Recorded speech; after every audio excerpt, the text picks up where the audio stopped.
Tunashukuru Mungu sana tena kwa sababu ya siku nyingine ambayo Mungu ametupatia nafasi ili kwamba tuendelee na mafundisho yetu kwa vijana katika wiki hii ya vijana. Karibuni sana kila mmoja, wale ambao wamejumuika nasi hapa na wale ambao wako kwa mitandao. Nachukua nafasi hii kushukuru Mungu kwa ajili yenu na pia kuweza kuwakaribisha kwa njia ya kipekee leo ikiwa ni siku ya pili katika mafundisho yetu. Jina la Mungu litukuzwe. Nataka nimshukuru Mungu vile vile kwa sababu ya uhai ametukirimia kila mmoja. Tangia tulipoachana jana mpaka leo hivi tumekutana tena kwa ajili ya utukufu wa jina lake. Ningependa pia kushukuru vijana wote ambao wanaungana pamoja nasi tukiwa hapa sehemu mbalimbali popote ulipo. Nataka niweze kushukuru Mungu kwa ajili yenu, wale ambao wanazidi kuwaombea wenzao kama vile ambavyo tuliweza kuahidiana jana. Ni kwamba Mungu ataendelea kujitukuza kwa kila jambo tunapoendelea kuwaweka wenzetu katika maombi na tunapoendelea kuwaombea wenzetu. Kumbuka katika Biblia Ayubu alifanikiwa, Mungu alimsaidia pakubwa alipokuwa na waombea wenzake. Kwa hivyo kuna nguvu katika kuombea wenzetu. Mara nyingi tunasahau na mara nyingi tunaweka nia zetu katika shida tulizo nazo. Tunasahau ya kwamba tunapowaangalia wenzetu na tunapowaombea wenzetu na hata kuwainua mbele za Mungu, Mungu huwa anashughulikia shida zetu. Niseme ya kwamba tena Mungu ametujalia nafasi hii, hivyo tutakuwa ni wenye kuomba ili kwamba tuingie tena katika somo la leo ama fundisho la leo tukiwa tunahimizana kwa pamoja na pia tukiwa na kusudi ya kuweza kuingia katika sehemu ya maombi. Hakikisha ya kwamba uko na mahala ambapo unaweza kuandika. Hakikisha ya kwamba pia uko na majina 5 ya vijana ambao umekusudia kuwaombea wiki hii nzima ili Mungu atende muujiza katika mioyo yao. Ndiyo kusudi la wiki ya maombi. Tunahitaji uhuisho miongoni mwetu. Kwa hivyo bila kuchukua muda mrefu, hebu niweze kuomba alafu ndio tuingie katika somo la jioni ya leo. Tunaomba. Baba wa mbinguni, jina lako litukuzwe. Asante kwa nafasi ambayo umetupatia tena jioni ya leo ili kwamba tuweze kuunganika pamoja na vijana kwa ajili ya wiki hii ya maombi.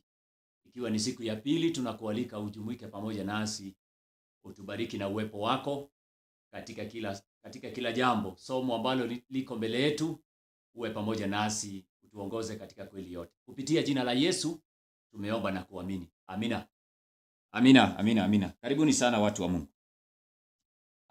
Jana tumeweza kuona ya kwamba Mungu anahitaji vijana waweze kujumuika katika jeshi lake la mwisho. Tunazingatia ya kwamba kipindi hiki ni kipindi ambacho Mungu anatuonyesha ishara zote ya kwamba historia ya dunia hii inafungwa. Hivyo kama wana matengenezo ambao ni vijana, wale ambao tunajumuika pamoja, ni ya kwamba lazima tuweze kuhakikisha ya kwamba tuko upande wa Mungu.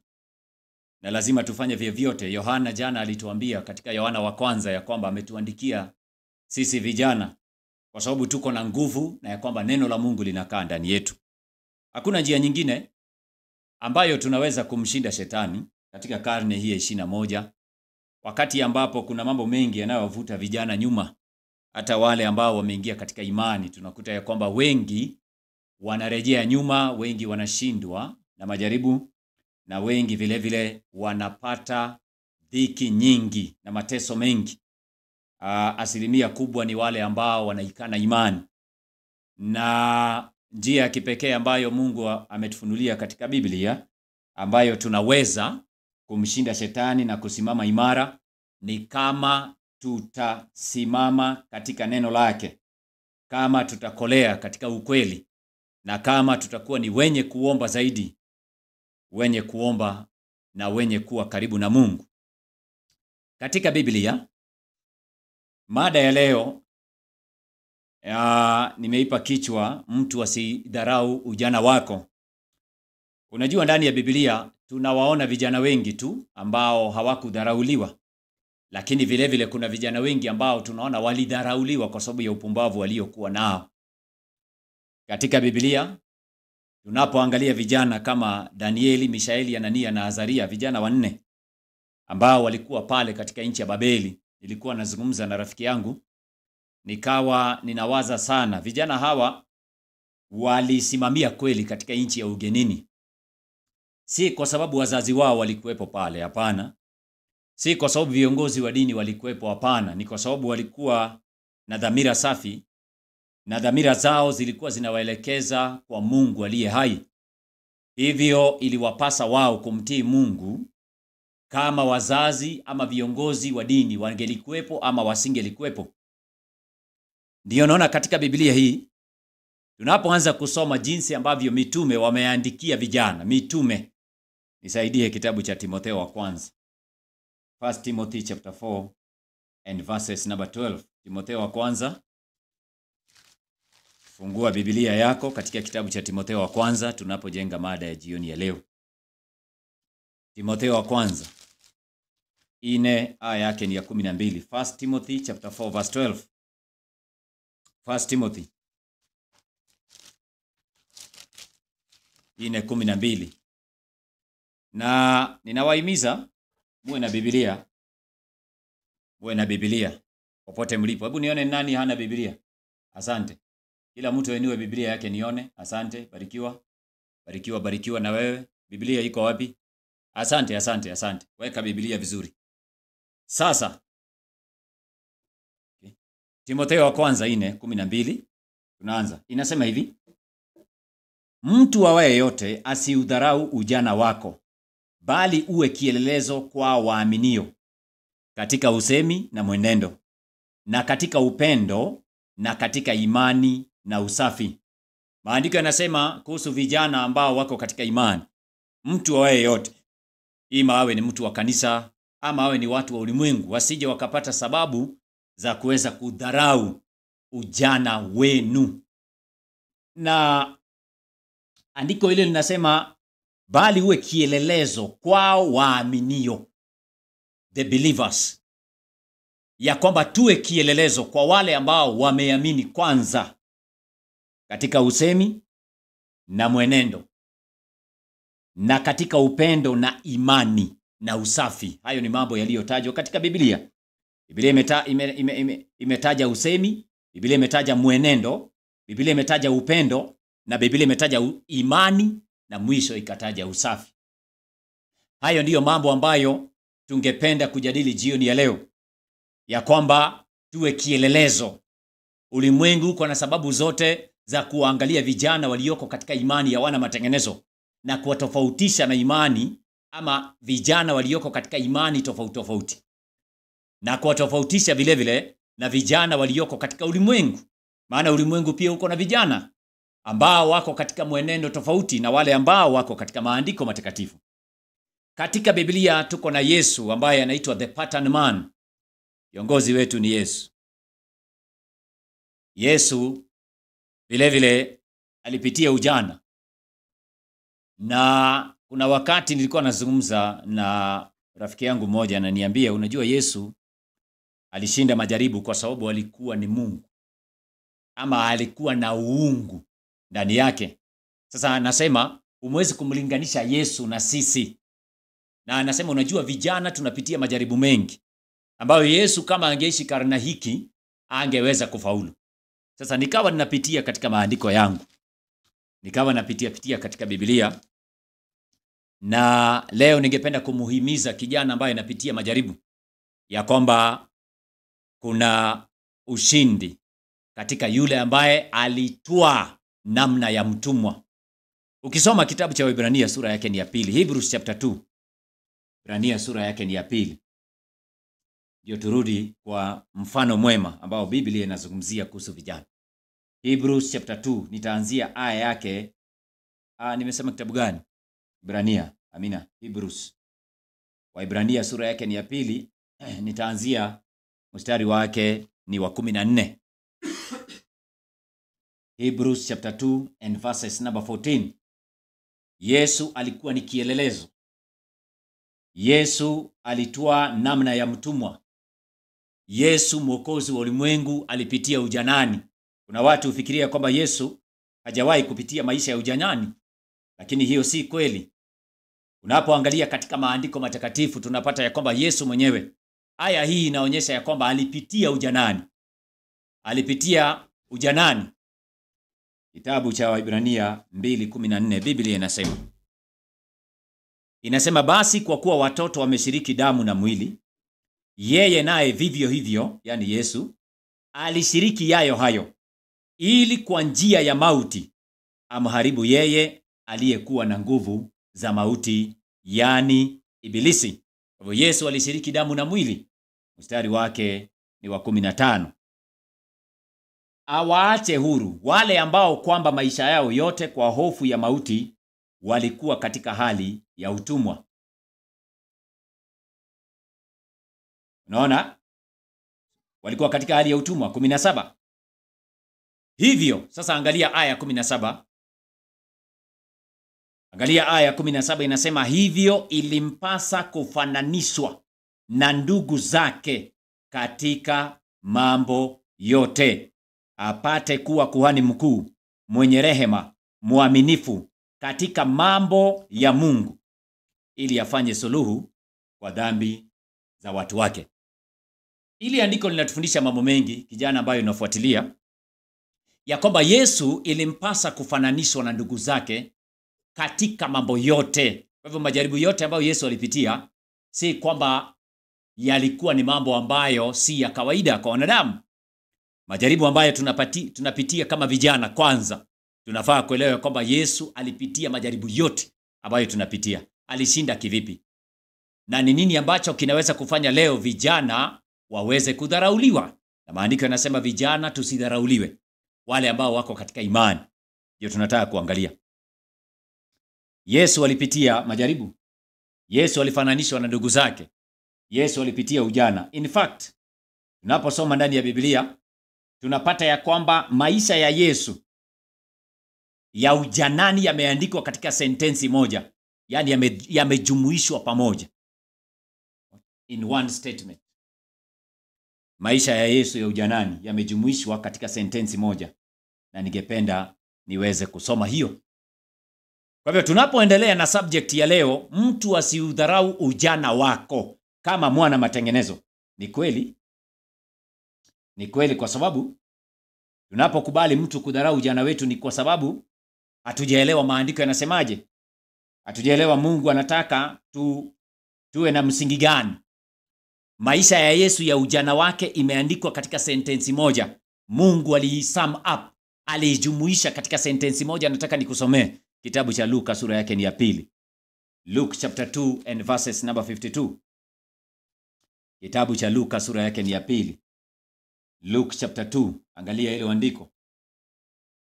Alafu ndio tuzungumzie mambo ambayo yatawafanya vijana wadharauliwe leo, hata kama wako katika ministry ya wana matengenezo.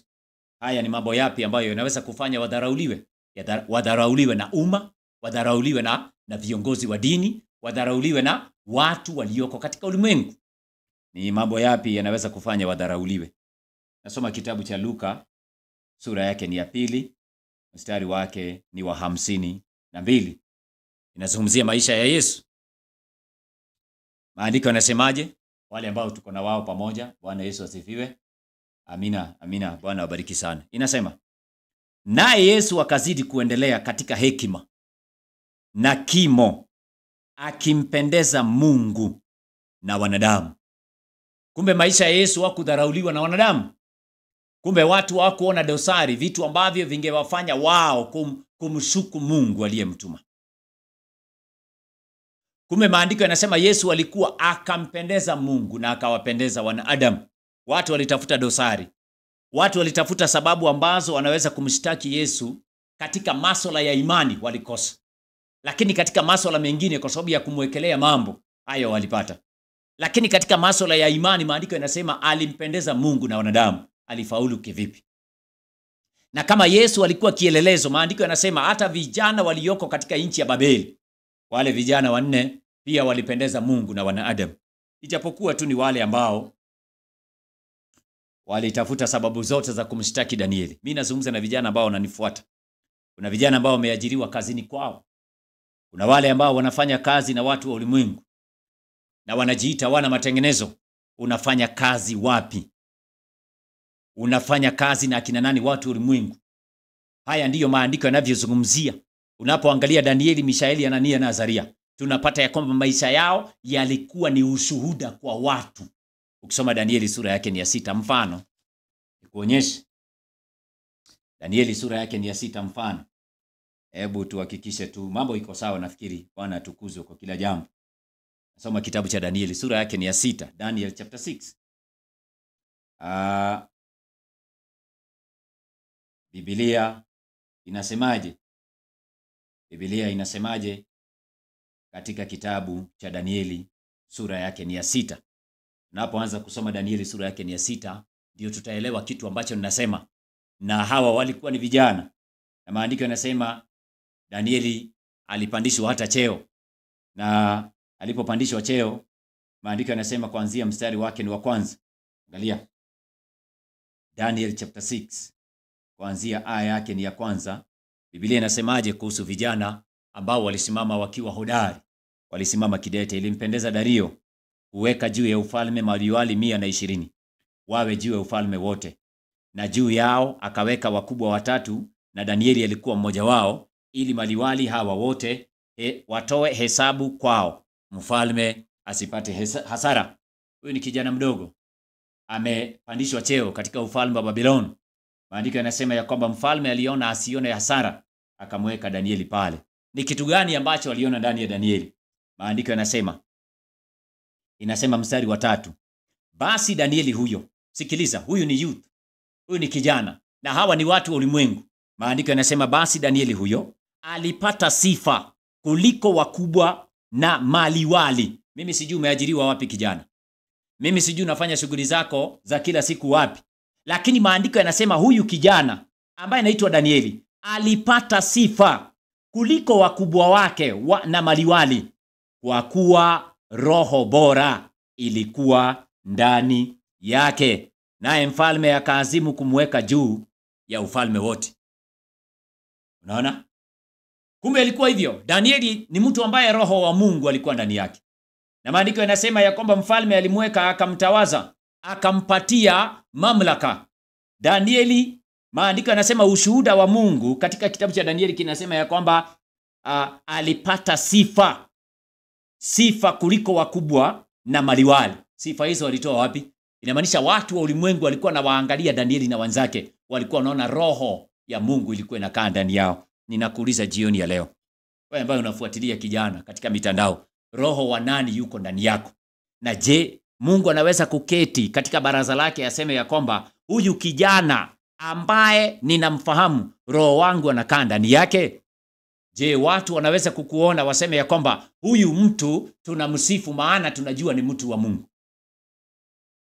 Na maandiko yanapotoa ushahidi ya kwamba roho bora ilikuwa ndani ya Danieli, kama vile ambavyo Yesu alikuwa katika hekima akimpendeza Mungu na wanadamu, kama vile ambavyo mitume wamesema ya kwamba mtu asidharau ujana wako. Wacha iwe ni sababu ya kutudharau, ni kwa sababu tumekataa kuamini miungu ya dunia. Wacha watudharau sababu hiyo, lakini wasije wakatudharau sisi vijana kwa sababu ya misingi ya uongo tuliyochukua. Maana wakitudharau kwa sababu hiyo, tutakuwa tumefarakana na imani na tutakuwa tumefarakana na Mungu. Sasa hawa watu, maandiko yanasema ya kwamba walipoona ya kwamba roho wa Mungu anakaa ndani ya Danieli, maandiko yanasema ya kwamba mstari wake ni wa 4, basi mawaziri na maamiri, sikiliza, wakati roho wa Mungu anakaa ndani yako kama kijana, sikiliza, huwezi epuka mambo ya shetani.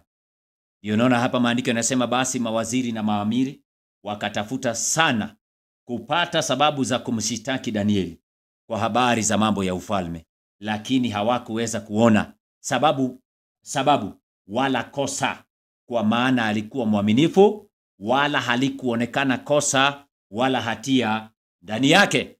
Kwa hivyo maandiko yanatueleza ya kwamba watu wa Mungu hawa walikuwa ni waaminifu katika shughuli wanazozifanya. Ni kwa sababu Danieli alijua kuna kuna shughuli zake anazofanya na kuna kazi ambayo Mungu alikuwa amemuitia kufanya katika nchi ya Babeli. Ninarudia, siku zote watu wa Mungu wanapoitwa, nazungumza na vijana, Mungu anatuita kama vijana, anatupatia kazi ya kufanya, na wakati ambapo tunafanya kazi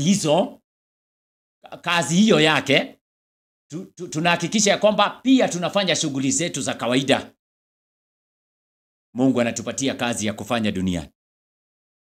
Wakati ambapo tunafanya shughuli zetu za kututafutia sisi mahitaji na mapato ya kila siku ya kutusaidia tuweze kujikimu katika kimaisha, katika shughuli zetu za kutafuta fedha, pia tunafaa kukumbuka ya kwamba tuko na kazi ya Mungu ya kufanya. Ni vijana wachache wanakumbuka hilo. Hakuna mtu anayezaliwa duniani ambaye hana kazi ambaye Mungu amemleta duniani kufanya. Ni sababu gani vijana wengi wanadharuliwa? Ni sababu gani ukitembea mitaani pamoja na vijana ambao wanadai kuwa ni wana matengenezo, wakati unapita kwenye mitaa na wao watu wanamuita, wanasema, "Aya, hata wewe unaendaga kanisani?" Sababu gani watu wanazungumza maneno hayo? Ni kwa sababu hawa vijana, baadhi yao ni wale ambao wanaishi maisha ya giza. Wanaishi maisha ya giza, hawaishi maisha ya nuru. Maandiko yanasema mtu asidharau ujana wako. Hawa vijana wanne, maandiko yanasema walikuwa na sifa nzuri. Yesu anasema katika Biblia walikuwa ni waaminifu. Walikuwa ni watu ambao walitekeleza shughuli zao kwa uaminifu, lakini walijua ya kwamba wako na kazi ambayo Mungu alikuwa amewaitia. Unajua, ni asilimia kubwa ambayo hawajui kazi ambayo Mungu amewaweka duniani kufanya. Mimi zamani nilikuwa hivyo, nilikuwa mmoja wao. Sikuwa najua kazi ambayo Mungu amenipatia. Mimi nilikuwa nafikiria ya kwamba nitasoma, nikimaliza nitaenda university nisome, baada ya pale niajiriwe, nipate shughuli nzuri, kazi ya kidunia, baadaye niishi maisha mazuri. Sikuwa nafikiria kwamba Mungu amenileta duniani kwa sababu ya kazi maalum. Unaona? Kazi maalum. Na Yesu alimpendeza Mungu na wanadamu. Yesu aliletwa duniani kwa kazi maalum. Ndio naona aliwapendeza Mungu. Alimpendeza Mungu na wanadamu. Siku moja Yesu alipokuwa anazungumza na Pilato. Leo jioni nilikuwa napitia maandiko, nikakutana na Yohana sura yake ya 18. Nilipokuwa nasoma hili andiko, sikiliza, nikagundua aya, watu wengi wanaoishi duniani humu hawajui ya kwamba Mungu aliwaweka duniani wawe na kazi ya kufanya maalum yake. Hakuna mtu anazaliwa duniani accidentally. Ati ni ajali, ati ulitokea. Hapana, vijana sikilizeni. Kila anayezaliwa, vijana, kila kijana ako na kazi ya kufanya ya Mungu. Sikilizeni.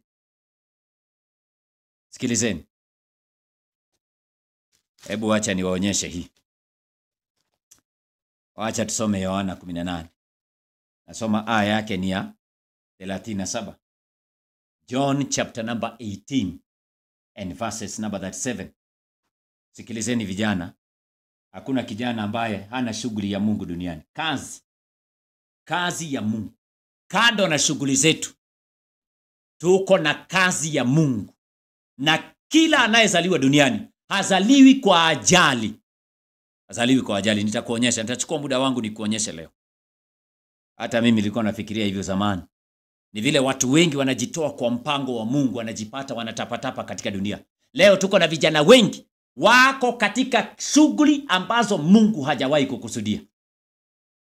Kwa sababu walitoka kwa mpango wa Mungu, wakaiacha kazi ambayo Mungu aliwaitia. Kazi maalum. Nitakuonyesha. Sikilizeni watu wa Mungu. Yohana 18:37. Yesu anazungumza na Pilato. Hebu utaweka zote mbili ikiwezekana. Na Yohana 18:37. Sikiliza Yesu na Pilato. Pilato anamuuliza. Yesu naye anamrudisha na anazungumza naye. Nataka usikilize conversation hii. Majadiliano haya. Maandiko yanasema basi Pilato akamwambia, "Wewe mfalme basi?" Anamuuliza, "Wewe mfalme basi?" Unajua Pilato alikuwa ni mtu ambaye baadaye alikuja kugundua ya kwamba Yesu hakuwa na hatia. Sasa swali ambalo anamuuliza Yesu si kwamba Pilato hakujua huyu ni mfalme wa Wayahudi. Si kwamba hakujua. Kumbuka Pilato alikuwa na conviction. Alikuwa ameshawishika huyu mtu ana hatia. Inamaanisha roho wa Mungu alikuwa amemshawishi Pilato amfungulie Yesu. Sikiliza mpendwa. Wakati Pilato anamuuliza Yesu, wewe mfalme? Si kwamba hakuwa anajua Yesu ni mfalme. Lakini kwa sababu ya kuuliza swali lake, maandiko yanasema ya kwamba ilimbidi Yesu amueleze jambo la ziada kwa kumjibu lile swali. Na hapa ndio nataka tuweze kuangalia kama vijana. Sikilizeni. Maandiko yanasema Yesu akajibu, wewe umesema. Yesu hakusema ya kwamba ni hivyo. Alitaka amuhakikishie Pilato kitu ambacho umesema. Je, kimetoka katika moyo wako? Na kama kimetoka katika moyo wako, basi uelewe ya kwamba hukumu yako itasimama. Ni wewe umesema. Maanake midomo yako inakiri jambo ambalo tayari moyo wako umeweza kuona ni kweli. Yesu akamwambia, wewe umesema. Kwa kuwa mimi ni mfalme. Alafu anasema nini? Mimi nimezaliwa kwa ajili ya haya. Kamata hiyo point. Yesu anasema amezaliwa kwa ajili ya hayo. Na kwa ajili ya haya mimi nalikuja ulimwenguni ili nishuhudie kweli. Kila aliye wa hiyo kweli unisikia sauti yangu. Yesu anasema for this reason. Anasema to this end was I born, and for this cause came I into the world, that I should bear witness unto the truth. Yesu anatambua ya kwamba kuna sababu ya yeye kuzaliwa duniani. Kama vile ambavyo vijana wote tunafaa kuelewa kila mtu kibinafsi ya kwamba hakuna mtu wako duniani kimakosa.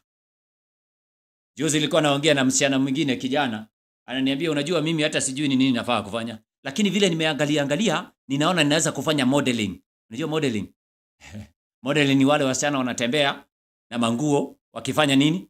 Modeling. Ati hiyo ndio shughuli yake. Ati anasema hiyo ni talent. Mungu amempatia talent. Sikilizeni vijana. Mungu anaga talent ya kutukuza nini? Ufalme wa shetani anaga. Mimi ananiambia unajua niko na talent. Mimi ni kibet na shinda. Hiyo ni talent yangu Mungu amenipatia. Mungu hajawahi kuwa na talanta ya kuwapatia vijana kushughulikia ufalme wa giza. Hana. Unacheza na shetani. Kwani shetani alipofukuzwa mbinguni alinyang'anywa kila kitu, kipawa? Ikiwa anaweza kuambia Yesu niinamie uniabudu maana hii dunia yote iko mikononi mwangu, wewe unataka kuniambia shetani hana talanta? Hawezi kuwainua watu na kuwadanganya mawazo na museme ni ya Mungu. Naona leo tunapata vijana wengi wametoka katika mpango wa Mungu. Hawaelewi, wameingia katika kazi ambazo Mungu hakukusudia. Mimi nasema unajua talent yangu ni talent yangu ni catwalking.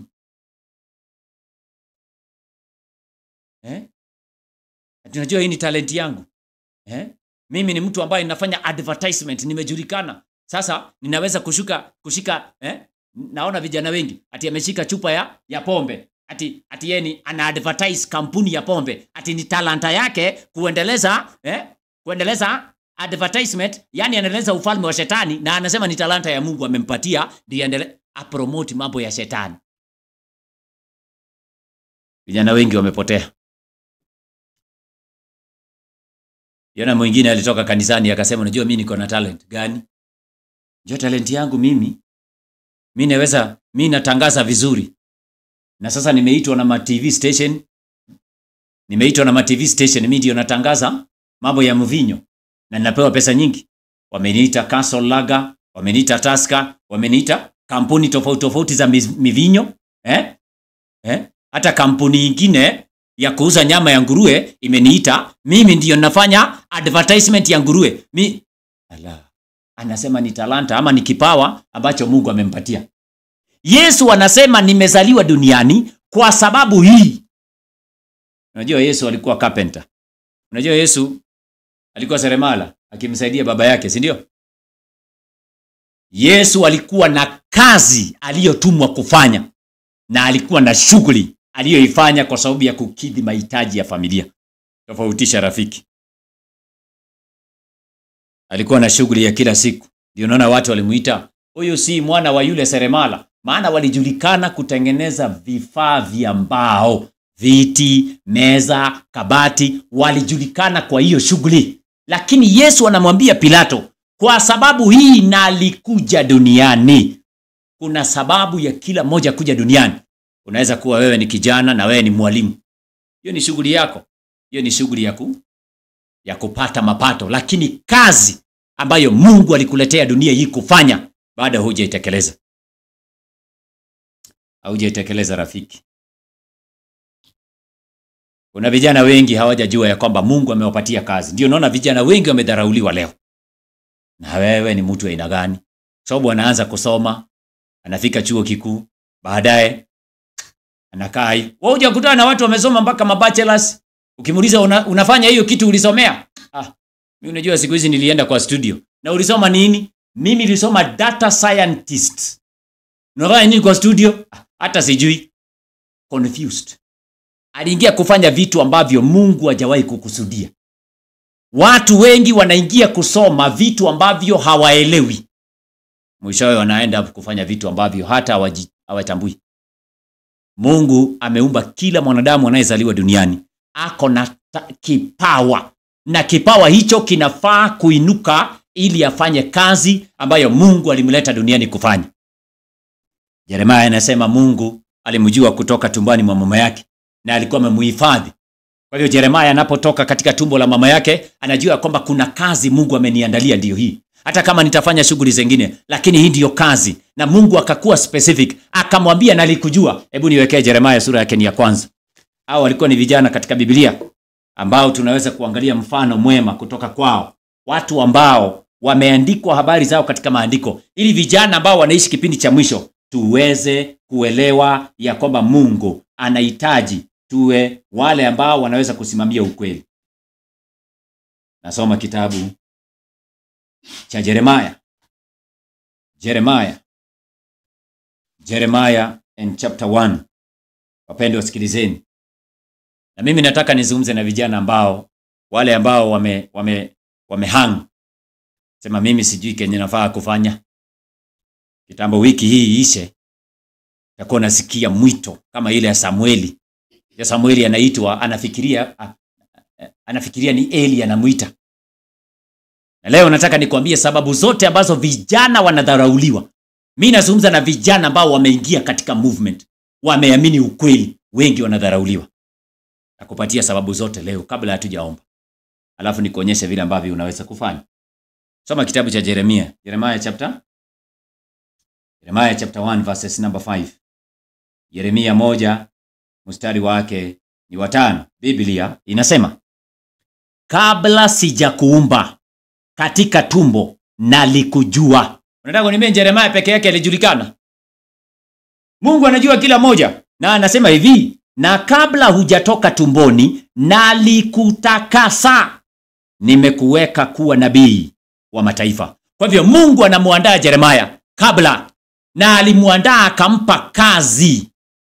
Kwa hivyo kila mmoja wetu tuko na kazi na tuko na shughuli ambazo tutafanya. Inalingana ni ipi utaipatia uzito. Unaona watu wengine wana end up kukosa ufalme wa Mungu. Kwa nini? Maana wanatilia mkazo maanani shughuli zao zile wamesomea wapate pesa, wanasahau na kazi ambayo Mungu aliwaleta duniani kufanya. Yeremia anaambiwa na Mungu, nalikujua. Yeremia anaambiwa na Mungu, nalikujua ukiwa katika tumbo ya mama na alikufahamu. Mungu anamwambia nalikuwa nimekutakasa. Unaona? Alafu anasema mstari wake ni wa 6. Kijana huyu mdogo, sikiliza vile anamwambia Mungu. Ndipo nalisema, Bwana Mungu, tazama siwezi kusema maana mimi ni mtoto. Unaona? Lakini Bwana akaniambia, usiseme mimi ni mtoto, maana utakwenda kwa kila mtu nitakaye kutuma kwake, nawe utasema kila neno nitakalokuamuru. Kwa hivyo nakubali mwito kama ukina Samueli na wengine. Katika hali ya ujana wao, Biblia inasema Mungu alikuwa amewaandaa ili watekeleze majukumu ya mbingu, kazi, a special work for every young person. Mungu amekupatia kazi. Mungu amekupatia kazi. Unajua itachukua miaka nyingi wengine kuzurura kabla warudi kwa kazi ambayo Mungu aliwaitia. Sikiliza mpendwa, kama kuna makosa vijana wengi wanafanya ni kuangalia wenzao. Ati nani amenawiri? Hata mimi wacha nikasomee mambo ya stima. Hata umewahi kuuliza Mungu kama hiyo mambo ya stima Mungu anataka usome? Ama kazi yako ni kwenda darasa? Ndio unaona asilimia kubwa 80. Asilimia 80 waulize. Wale wamesomea falsafa mbalimbali, waulize kama wanafanya hizo kazi, enda waulize. Sema unajua hata mimi nilienda shule niko tu na certificate, lakini unajua mimi nimejipata mimi natengenezanga magari. Na umesomea nini? Nimesomea computer engineering. Ulienda kufanya nini? Mimi ningeshauri vijana usiende tu ati umeona mwingine amefanya ati na wewe unajaribu. Piga magoti, omba Mungu akusaidie, ujue kazi aliyokuumbia ufanye kwanza, alafu ndio ingie katika shughuli zingine, utakuwa ni mwenye kusucceed.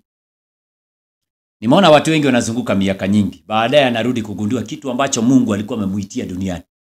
Miaka ikiwa imechelewa, anasema na ningekuwa nimeanza mapema, sasa hii ningekuwa wapi? Na hii kazi kumbe Mungu alikuwa ameweka ndani yangu. Anakuja kugundua kukiwa kumechelewa. Unaona? Hiyo ndio point. Kwa hivyo Yesu alikuwa katika imani, katika neema, katika hekima, akimpendeza Mungu na wanadamu. Danieli, Mishaeli, Anania na Azaria vile vile walikuwa katika neema na waliwapendeza watu. Isipokuwa shetani aliwachochea watu kuwashtaki. Mtu asiudharau ujana wako. Kitu ambacho kinafanya vijana wengi wanadharauliwa. Wacha nirudi kitabu cha Samueli wa kwanza. Samueli wa kwanza sura yake ni ya 2. Tunazungumza kuhusu vijana ambao wako katika imani. Kuna mambo tunaweza kufanya kama vijana, tujipate ya kwamba tumedharauliwa milele, hata kama Mungu atatusamehe, lakini jamii haitasahau tutadharauliwa milele. Ujaona watu wamekuwa wakubwa, mtu hata ako na watoto 2 watatu na ni wakubwa, amerudi kwao kwa jamii yao. Unakuta watu wa jamii bado wanakumbuka, na huyu si ndiye alifanya. Ngoja nikuonyeshe na maanisha nini. Na hakuna mtu atawahi kuamini kitu ambacho utamwambia. Sikiliza. Nasoma kitabu cha Samueli wa kwanza, 1 Samuel. Amina. Hebu ambia huyo akae vizuri, kaa vizuri. Weka Biblia vizuri. Fungua Samueli wa kwanza. 1 Samuel. 1 Samuel chapter 2. Asante. Sije ukalala. Bado ni mapema. 1 Samuel chapter 2. Wale ambao wananifuatilia kwenye mitandao na katika sehemu mbalimbali. Tuko siku ya 2 ya juma la maombi. Mada yetu kuu, mtu asiudharau ujana wako. Uwe kielelezo. Tunarudi hapo, kielelezo. Sikilizeni vijana. Tunaitwa wana matengenezo vijana, tuwe kielelezo. Je, mnanielewa? Bwana Yesu asifiwe. Bwana Yesu asifiwe. Tunaitwa tuwe kielelezo katika usemi, katika mwenendo kwa watu ambao wasiomcha Mungu, kama vijana wana matengenezo. Sikilizeni watu wa Mungu. Ukisoma kitabu cha Samueli wa kwanza, kitabu cha Samueli wa kwanza sura yake ni ya 2, 1 Samuel chapter 2. 1 Samuel chapter 2. Hebu nione kama ndio hiyo. Ndio hiyo. Unaona? 1 Samuel chapter 2, tasoma kuanzia mstari wake ni wa 12. Samueli wa kwanza 2:12. Sikiliza hao vijana. Nataka nikwambie kitu ambacho kinafanya vijana wadharauliwe, hata ghadhabu ya Mungu itakaa na wao milele. Na nimekutana na kesi nyingi. Sikiliza, wacha nisome kwanza nikupatie mfano kitu ambacho najaribu kusema. Inasema, basi hao wana wa Eli, vijana 2. Wa kwanza aliitwa Hofini, mwingine aliitwa Finehas. Walikuwa watu wasiofaa kitu. Ala. Vijana wa kuhani hawafai. Hii ni hatari. Maandiko yanasema walikuwa ni vijana wasiofaa kitu. Walikuwa bure kabisa. Hawakumjali Bwana. Unaona? Unaona matatizo? Inaendelea. Ukiendelea katika mstari wake ni wa 17. Mstari wa 17. Sikiliza. Kitu gani vijana hao walifanya? Ingawaje walidai kuwa miongoni mwa wana matengenezo. Walidai ya kwamba wamezaliwa katika familia ya kuhani. Sikiliza. Usijipige kifua kijana ati wewe unajua ni mwana matengenezo. Biblia inasema hata hao walidharauliwa. 17 inasemaje? Hivyo dhambi yao wale vijana ilikuwa kubwa sana machoni pa Bwana, kwa maana hao watu walidharau sadaka ya Bwana. Hawa vijana walifanya ulimwengu, walifanya Israeli yote wakadharau sadaka ya Bwana, kwa kuwadharau wao sadaka ya Bwana, ama ukweli wa Bwana ulikuwa unadharauliwa. Ukweli ambao Mungu alikuwa ameweka Israeli ulikuwa unadharauliwa na watu kwa sababu ya vijana hawa. Vijana hawa walifanya mambo ambayo ilifanya ulimwengu na Israeli yote kiujumla uweze kudharau sadaka ya Mungu, uweze kudharau ukweli wa Mungu. Ni nini walifanya? Ni nini walifanya? Inasema katika mstari wake ni wa 18. Lakini Samueli alikuwa akitumikia mbele za Bwana, naye alikuwa kijana mwenye kuvaa na ivera ya kitani. Sasa hapa kuna vijana sehemu mbili ama aina mbili. Kijana wa kwanza aliitwa Samueli, na maandiko yanasema alikuwa ni kijana anayefaa. Alikuwa ni kijana ambaye alikuwa na hekima. Upande mwingine kulikuwa na vijana wawili. Wa kwanza aliitwa Hofni na mwingine aliitwa Finehas. Walikuwa ni vijana wa kuhani aliyeitwa Eli. Sikiliza. Contrast. What a contrast. Ni ulinganifu wa namna gani hii? Ni kitu gani walifanya? Aya 19 inasema hivi: tena mamae, huyo ni Samueli, humfanyizia kanzu ndogo na kumleta mwaka kwa mwaka hapo alipokuwa pamoja na mumewe ili kutoa dhabihu kila mwaka. Kulikuwa na kijana ambaye alimtumikia Mungu. Familia yao iliweza kumleta kwa njia ya imani. Alikuwa katika imani, na maandiko yanasema alimjua Mungu.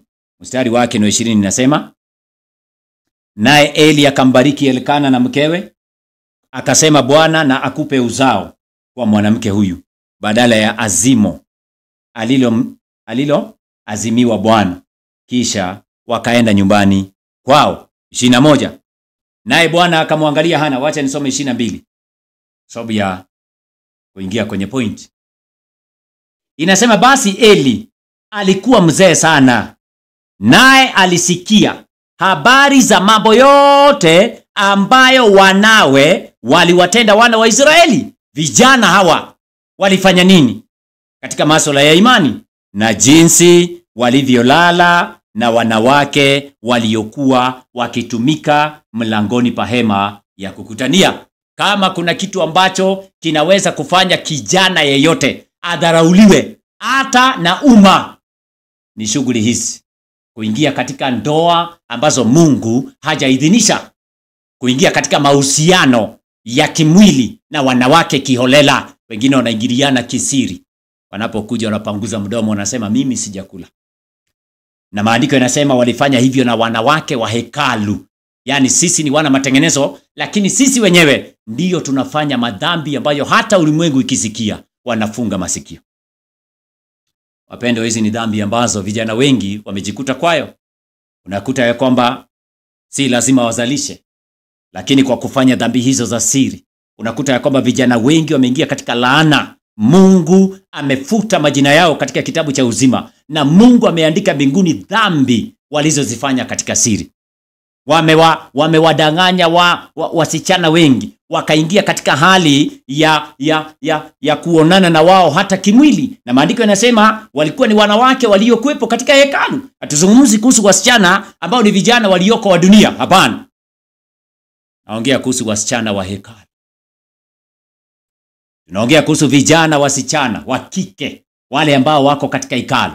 Na tunazungumza kuhusu vijana wa kiume, wale ambao wako katika hekalu. Walikuwa naonana kingono, walikuwa naonana kimwili katika hekalu, katika masuala ya imani, lakini bado walikuwa nadai kumtumikia Mungu. Hayo ni mambo hata ulimwengu unaposikia wanaanza kudharau vijana. Nasema hawa ndio wana matengenezo. Hapana. Na ndio sababu tunashauriwa katika vitabu vya roho nabii, usiwahi kumweka mwanamke au msichana yeyote wa kike karibu na wewe kama hauna chochote katika mawazo kumhusu. Yani never bring a lady too close if you know you do not have any intention. Hayo ndiyo maandiko yanavyosema. Takusomea kuanzia kesho, tunaingia kwenye hoja hizo. Kwa nini vijana wengi wanadharauliwa? Kwa sababu ya kuingia katika mahusiano ambayo Mungu amekataa. Ndoa za mapema ambazo Mungu hajaidhinisha. Ninavyozungumza sasa, huenda kuna vijana wengi ambao wamejipata katika shida, wameiba, wameoana kwa sababu sasa yule msichana amejipata ako na mimba.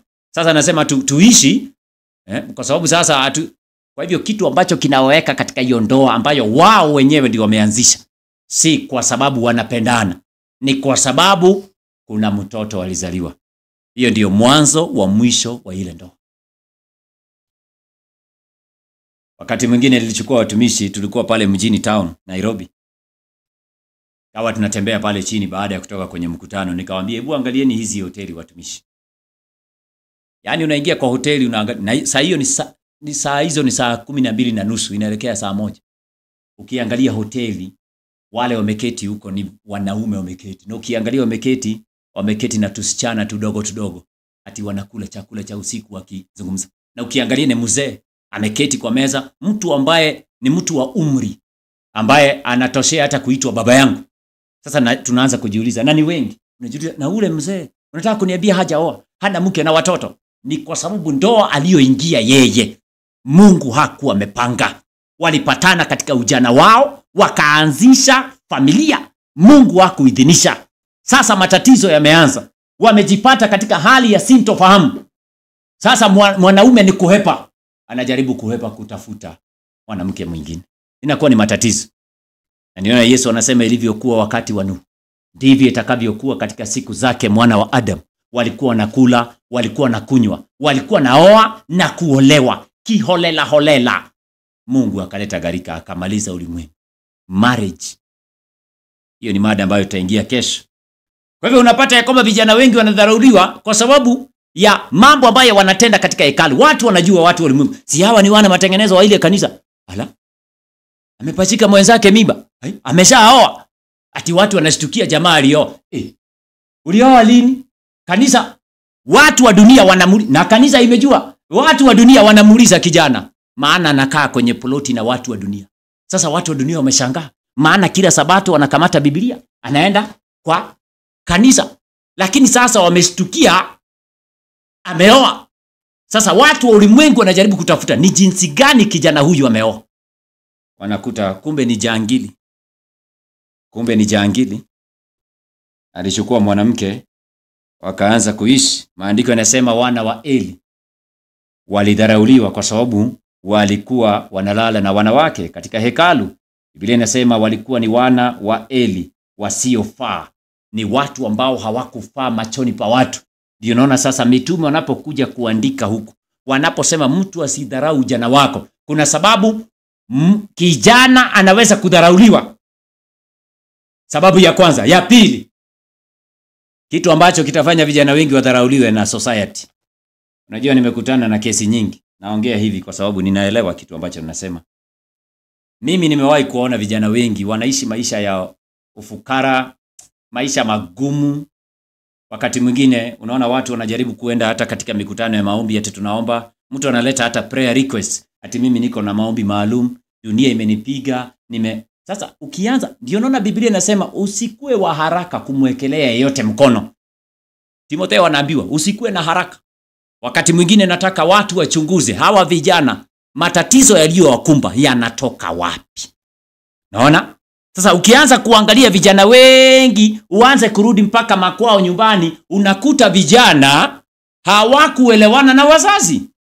Unakuta ya kwamba vijana wengi, hata wale walioko katika uwana matengenezo, wamebeba laana za wazazi wao. Wacha nikusaidie na maandiko kidogo. Kama hujawahi kusikilizana na mzazi, wiki hii tukimaliza, ni heri hata utafute wazee wa kanisa, tufunge safari, mpatane na wazazi.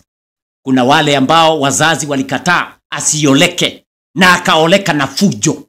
Mpaka leo anakula mazao hayo. Hata akienda juma za maombi hafanikiwi kwa sababu wazazi hawajawahi kumbariki. Wacha nitoe maandiko kwanza nijenge hiyo mada. Wewe umejificha kwa wana matengenezo, uko na matatizo. Mwingine yako na mke wa kwanza juzi ameenda, mwingine ameenda, mashida. Unaona? ukianza kutrace unakuta wazazi wake walimlaani. Sababu jinsi ambavyo alitoka hata kwao, wazazi hawakukubali. Mama pengine hata alitoa machozi. Ndio unaona ukienda kitabu cha Mwanzo, yani kuonyesha kitu Yusufu kuna kitu alifanya katika kitabu cha Mwanzo. Soma kitabu cha Genesis. Acha nitafute ile andiko kwa haraka. Sikilizeni vijana nyinyi ambao mnafuata. Wachungaji hawana jambo la ziada la kufanya. Kama laana ya baba ama mama ama wazazi inaandamana na wewe, lazima urudi kwenu usuluhishe na wazazi. Sikiliza. Na sababu ninaleta mada hii, maana tumeona wengi wakihangaika. Wanaenda hata katika kesha, maombi za usiku, bado matatizo yanamkumba. Anajaribu kutafuta kazi hapati, anajaribu kufanya shughuli za kawaida anateleza, anasema mimi ukianza kupiga mama. Kuna wakati mama alilia machozi nikiondoka. Kumbe ya kutoka kwao kwa njia ya kweli.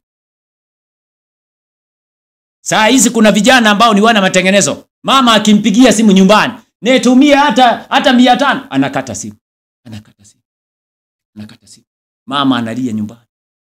Wewe utafanikiwa kivipi? Hebu angalia hili andiko. Tunaanza kujenga hiyo mada. Nasoma kitabu cha Genesis ama Mwanzo 48. Mwanzo 48. Genesis chapter number 48. Nafika pale kwa haraka. Hebu fungua Biblia yako. Bwana Yesu asifiwe. Amina. Bwana Yesu asifiwe sana. Genesis chapter number 48. Nitaanza katika verse number, nione pale Mwanzo. Asante. Haya, nitaanzia mstari wake ni wa 12. Asante. Genesis 48 and verses number 12. Yusufu ameenda kwa baba yake Yakobo. Aliona ya kwamba baba yake anaenda kufa. Sikia kitu ambacho alifanya Yusufu. Maandiko yanasema Yusufu akawatoa katika magoti yake, naye akainama kifudifudi. Akatoa wakina nani? Alitoa wakina nani? Inasema hivi. Hebu rudi juu kidogo. Ukirudi katika mstari wake ni wa 9. Genesis 48 verse 9. Inasema Yusufu akamwambia babaye, "Hawa ni wanangu, hawa ni vijana wangu. Mmoja aliitwa Manase na mwingine aliitwa Efraimu." Akawaleta kwa babu. Sikiliza. Mungu alionipa hapa akasema, "Tafadhali uwalete kwangu nami nitawabariki." Ilikuwa ni custom ama ilikuwa ni mazoea katika Agano la Kale. Waibrania walijua ya kwamba kuna mibaraka maalum kutoka kwa wazazi ama kutoka kwa babu. Hili ni jambo ambalo linaonekana katika Biblia. Kwa hivyo waliheshimu jambo hilo sana. Walijua ya kwamba babu, maana hawa walikuwa ni watu wa imani. Walijua ya kwamba babu anapotubariki tutabarikiwa. Maana babu anajua Mungu aliye hai. Baba akinibariki nitakuwa na maisha mema. Maana baba anamjua Mungu wa kweli. Mama akitamka neno juu yangu, nitabarikiwa, maisha yangu yatakuwa sawa. Maana baba na mama wanamjua Mungu wa kweli. Inaendelea. Yusufu alipowapeleka vijana wake akasema, enda sasa 12. Yusufu akawatoa katika magoti yake. Genesis 48 verse 12. Naye akainama kifudifudi akiwa na vijana wake. Verse 13. Yusufu akaweka wote wawili, Efraimu katika mkono wake wa kuume kuelekea mkono wa kushoto wa Israeli, na Manase katika mkono wake wa kushoto kuelekea mkono wa kuume wa Israeli. Israeli ni Yakobo. Akawasogeza karibu naye. Alijua ya kwamba hawa watoto ndio wafanikiwe. They need blessings. Wanahitaji mibaraka. Kwa sababu baba yangu mimi Yusufu yuko hai, wacha niwapeleke kwanza wabarikiwe. Mimi nitawabariki nikienda kufa. Inaitwa parental blessings. Hakuna kijana atafaulu kama baba yake na mama yake hawaja kubaliana naye. Kamata hiyo point. Wakati mwingine mnatuletea lawama bure. Maandiko yanasema, enyi watoto watiini wazazi wenu katika Bwana. Watiini. Unajua hata baba yako akiwa mlevi, mtii baba yako. Takupatia kisa kimoja baada ya kusoma hii. Takupatia sasa hivi ndio uelewe nasema nini. Maandiko yanasema wakaenda ili waweze kubarikiwa. Alafu ukiendelea mstari wake ni wa 14 inasema Israeli akanyosha mkono wake wa kuume akaweka juu ya kichwa cha Efraimu aliyekuwa mdogo, na mkono wake wa kushoto akaweka juu ya kichwa cha Manase, huku akijua atiavyo mikono, maana Manase ndiye aliyezaliwa wa kwanza. Akambariki Yusufu akasema, Mungu wa baba zangu Ibrahimu na Isaka walioenenda mbele zake, yeye Mungu aliyenilisha maisha yangu yote hata siku hii ya leo. Naona 16. Naye malaika aliyeniokoa na maovu yote, na awabariki vijana hawa. Malaika aliyenilisha, aliyeniokoa, huyo malaika wa uso wa Mungu ambaye ni Yesu, awabariki vijana hawa. Kwa hivyo wakati mwingi tunaona ya kwamba vijana wengi hata wakiingia katika imani wanasahau makosa na madhambi walioatendea wazazi wao. Kuna wengi wameoleka, wazazi hawajajua ama wazazi walikataa. Kabla hata hajaingia katika imani ya wana matengenezo alioleka. Mwanaume alimchukua mpaka leo hawajawahi kufanya suluhu na mama yuko analia. Leo anakula mavuno. Wako wengi. Leo kuna vijana wengi ambao wanazunguka miji. Wanazunguka hawafanikiwi chochote, lakini yuko katika ibada. Anakaa kama mtoro, anakaa kama mtoto mfungwa. Ni kwa sababu wazazi wake hawajawahi kukubaliana naye. Mimi ninajua vijana wengi ambao wanaishi na wanawake ambao mama alikataa na anaishi naye hata sasa. Anakaa tu. Mama alilia hata machozi. Lakini wanakaa pamoja. Nasema, mama, hiyo ni maisha yako, uliishi, wachana na yangu. Endelea kuishi. Maandiko yanasema vijana wengi wanadharauliwa kwa sababu hiyo. Maisha yao yanakuwa ni ya mazito mengi, machungu mengi. Hakuna kijana atafanikiwa kama wazazi wake wako na machungu katika mioyo yao. Utadharauliwa milele. Na ndio naona kusoma Proverbs chapter 20 verse 6. Psalms, samahani. Wacha nikuonyeshe kitu. Unajua ni kwa nini wazazi wamewekwa pale na Mungu?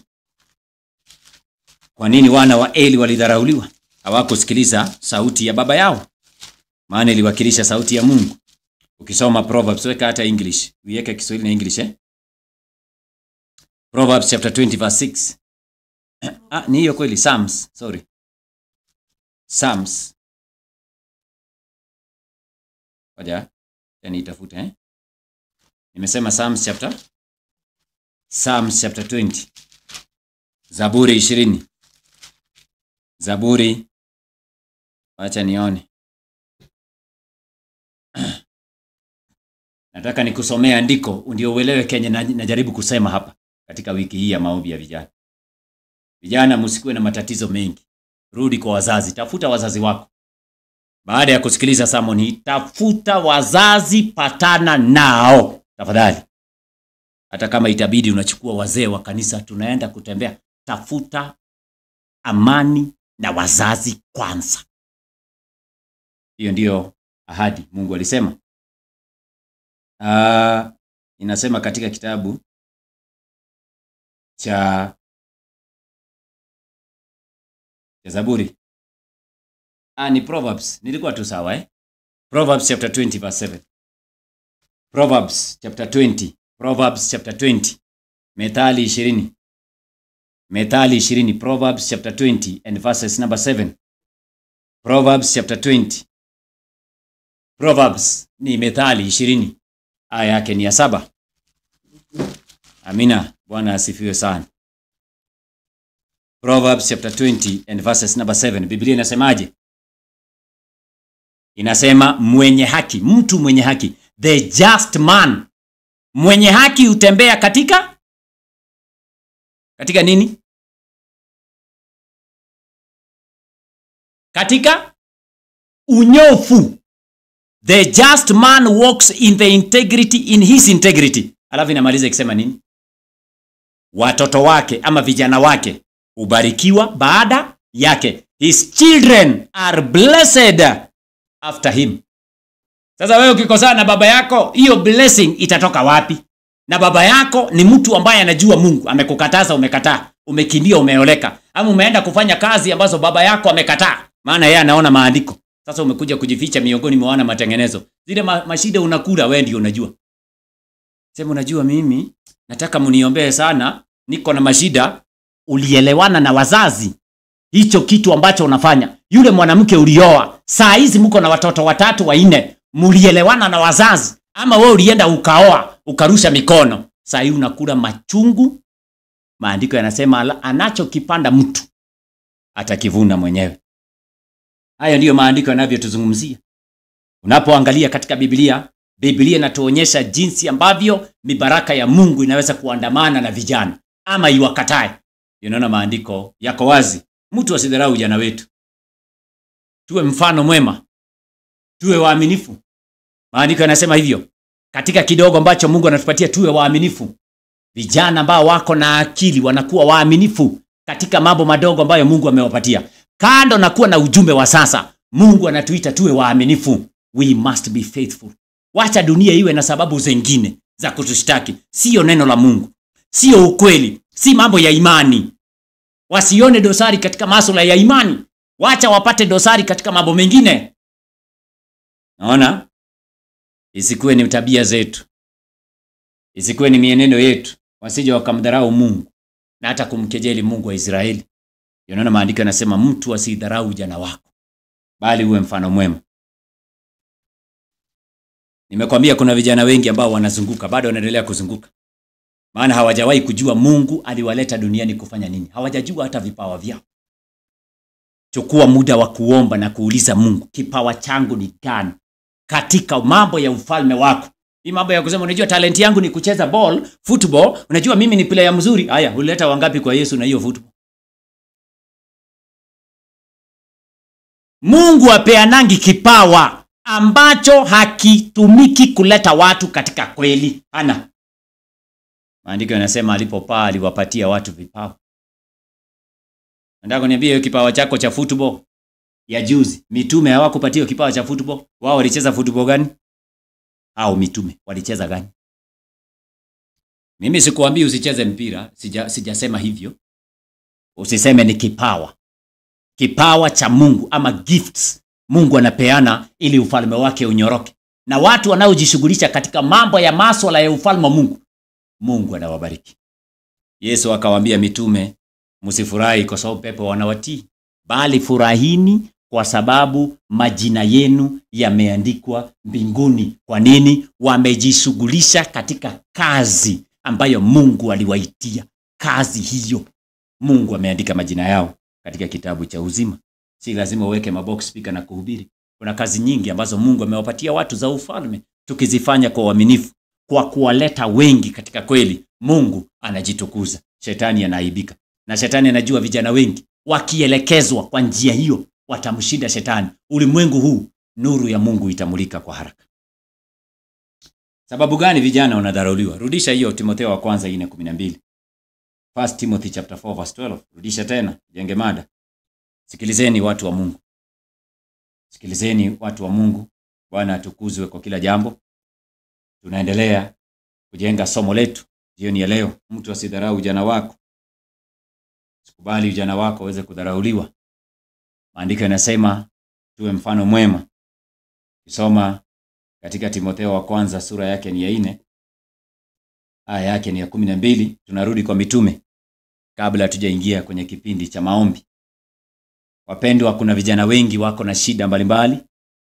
Na kama vile ambavyo tulikuwa tumesema ni ya kwamba tuwe ni watu ambao wanawaombea wenzetu. Mimi najua vijana wengi ambao wako na matatizo. Na wajua sana kama kuna njia ambayo tutafanikiwa ni kuwaweka wenzetu katika mstari wa mbele. Tuwaombee wenzetu. Tukiwa ni wenye kuombea wengine, Mungu atatutimizia mahitaji yetu. Na hiyo ni siri ambayo mimi niligundua kitambo. Ombea wengine. Toa mawazo yako kwako, waombee wengine, Mungu atakufanikisha. When God remembers, Mungu anakumbuka yako wakati tunawashughulikia wengine. Wewe uone hata wale ambao wanakaa kwa nyumba, niko na mashida. Amuka, enda tembelea watu wafungwa, anza kutafuta mahitaji ya wengine. washughulikie, wazungumzie mambo ya Mungu, utaanza kujisahau. Wakati tunashughulikia wengine, naye Mungu anashughulikia yetu. Maana mawazo yetu hayapo kwetu. Self is dead. Wakati tunaangalia mambo ya wengine, maandiko yanasema kila mtu aangalie mambo ya wengine. Kwa nini? Maana Mungu ataangalia yako. Unapoangalia ya wengine, Mungu anaangalia yako. Mungu hataangalia yako na ya wengine, anataka uangalie ya wengine, atashughulikia ya kwako. Hilo andiko nitaliweka mwisho. Nasema andiko gani? Timotheo wa kwanza. 1 Timothy chapter 4 and verses number 12. 1 Timothy chapter 4 and verses number 12. Kwa wale ambao wanafuatilia kwa mitandao, ni ya kwamba tuko katika wiki ya maombi. Tuko katika wiki ya maombi ya vijana, ambayo leo tumeingia siku ya pili yake. Mada ya leo, mtu asidharau ujana wako, uwe mfano mwema. Uwe mfano mwema. Jana tuliangalia jeshi la Mungu, an army of the Lord. Leo tunaangalia sababu ambazo Mungu ametoa katika Biblia ujana wetu unaweza kudharauliwa, ili kwamba tuepuke na masuala hayo kwa njia ya imani. Tumkubali Kristo aongoze maisha yetu. Maana Yesu pia alikuwa kijana vile vile, na Mungu alimfanikisha kwa kila jambo. Timotheo wa kwanza 2 mstari wake wa 14-12 inasema, acha nianzie mstari wake wa 11. 1 Timothy chapter 4 verses number 11 and verses number 12. Najenga mada. 1 Timothy chapter 4. 1 Timothy, Timotheo wa kwanza. Timotheo wa kwanza sura yake ni ya 4. 1 Timothy chapter 4 and verses number 12 inasema, mtu awaye yote asiudharau ujana wako. Kuanzia 11 inasema, mambo hayo uyaagize na kuyafundisha. Ni nini? Ni nini wanaambiwa wafundishe vijana? Ni nini wanaambiwa? 12. Wanaambiwa mtu awaye yote, fundisha vijana kwa makanisa. Mtu awaye yote asiudharau ujana wako, bali uwe kielelezo kwao waaminio. Unaona? Uwe kielelezo